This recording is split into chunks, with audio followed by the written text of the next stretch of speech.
Hi, I'm Cami Garcia. I am the co-author of Beautiful Creatures and Dangerous Creatures series. I'm also the author of the Legion series and the X-Files Agent of Chaos. And more recently, I wrote a contemporary standalone called The Lovely Reckless, and I have written another one.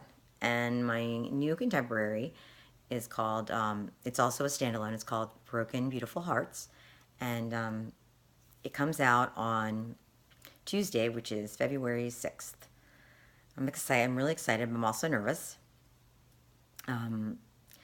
This story is about a girl named Peyton who is, she's really physically and emotionally strong. She's a competitive soccer player. She wants to go pro.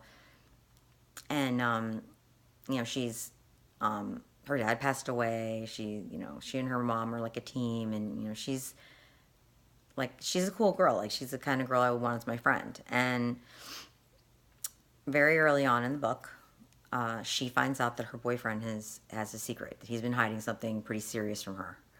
And she confronts him, and they get into like a huge argument. She breaks up with him, and when he kind of begs her to take him back and give him another chance, and she won't do it. She sticks to her guns, and he ends up pushing her down a flight of stairs. She gets injured, gets a knee injury, which is like, really serious when you're a soccer player and you want to go play professionally, because that can kind of end a career.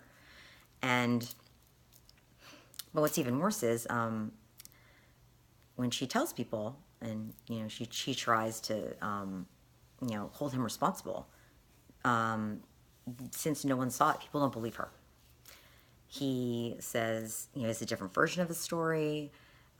There's a lot of like, he's such a nice guy, he's so crazy about you, he would never do that. And that to me is where the story really starts, with her having to deal with that. And also the feeling that since she picked him and he did that to her, that like she kind of doesn't trust her instincts about people now, which is not her fault. When someone does something like that to you, you can't predict it. And unless they have a history of doing it, that's different. But you have no way of knowing that someone's going to do that, so it's not your fault. But the story is actually based on something, not based on, but inspired by something that happened to me, where I had a boyfriend and I broke up with him, and he got physical with me, and I felt that way. I felt like if I picked him and I didn't know that about him, like, could I trust my gut? Could I trust my instincts? Maybe when I, whether it was friends or dating, like maybe I didn't have such good instincts about people or gut feelings about things. And so I really wanted to like deal with that. But she's really different. She's not me. She's really, really different than me, which makes it easier, obviously. But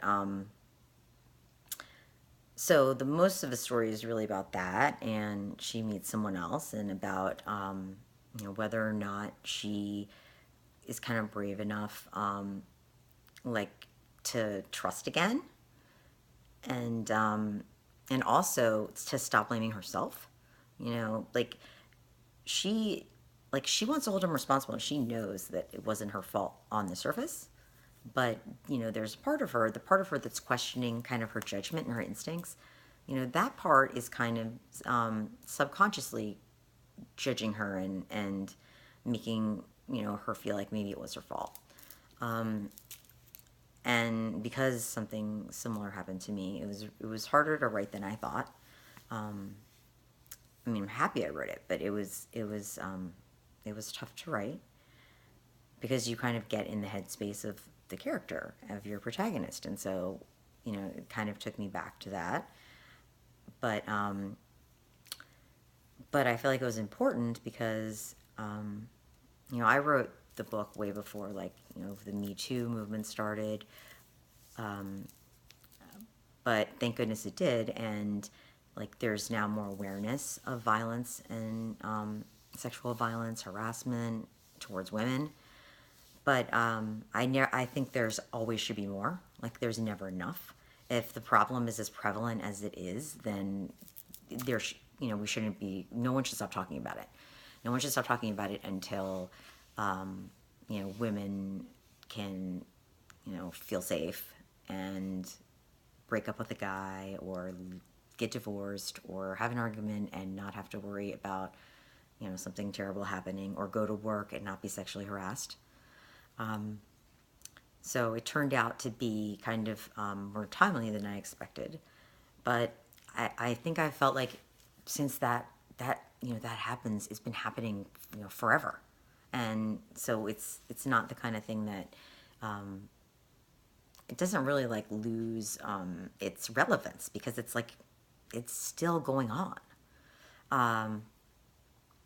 But it's not like, I mean, obviously there's sad parts, but it has a lot of humor.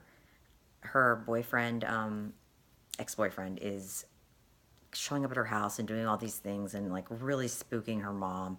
And she has to, she has knee surgery and she has to rehab her knee within a certain amount of time.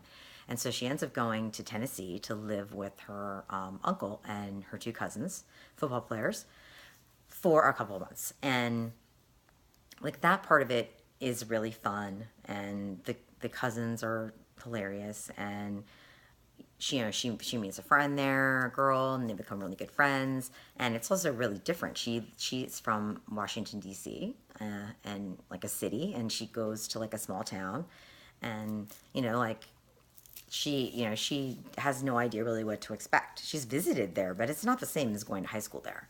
And so there's a funny learning curve.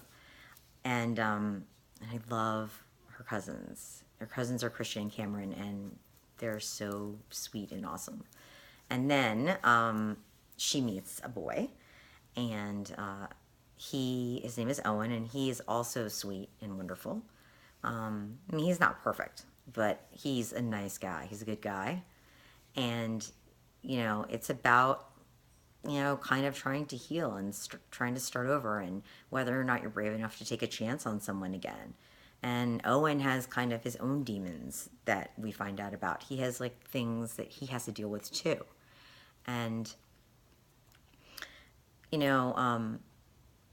one of the things, a couple of people have, read it and have had arcs and read it. And one of them was talking to me about a phrase that I use in the book.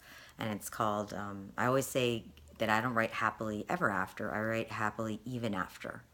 And what that means to me is that, like, my characters, they can be happy at the end, but I want them to have to really work for it. And, sometimes, like in the Lovely Reckless, it was the same way. Sometimes some hard things happen and like derail not only a relationship but your life. And so I always say things are my favorite stories are happily even after, because it's like even after everything that happens, like you kind of regroup and you find the strength like to rebuild and be with that person. It's kind of like you worked for it, like you really worked for that relationship. And I don't want to give too much away, but I hope you read it. I hope you love it. There's more in the author's note at the end of the book.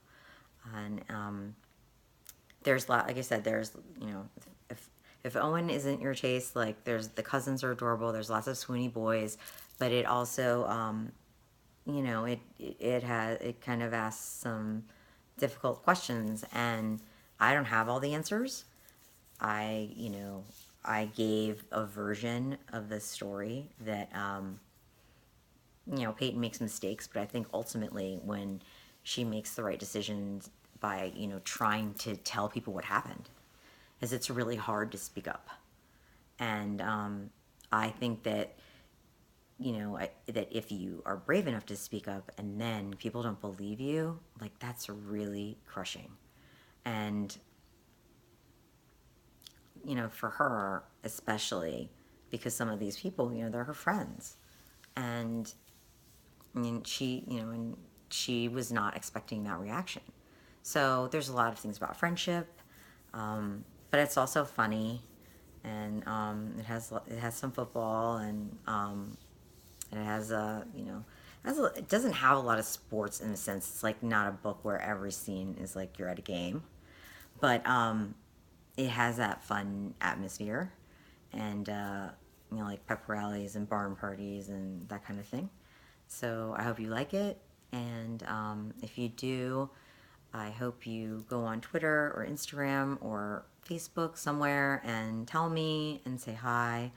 And for all of you who've already read my books, I really appreciate you giving them a chance in the first place.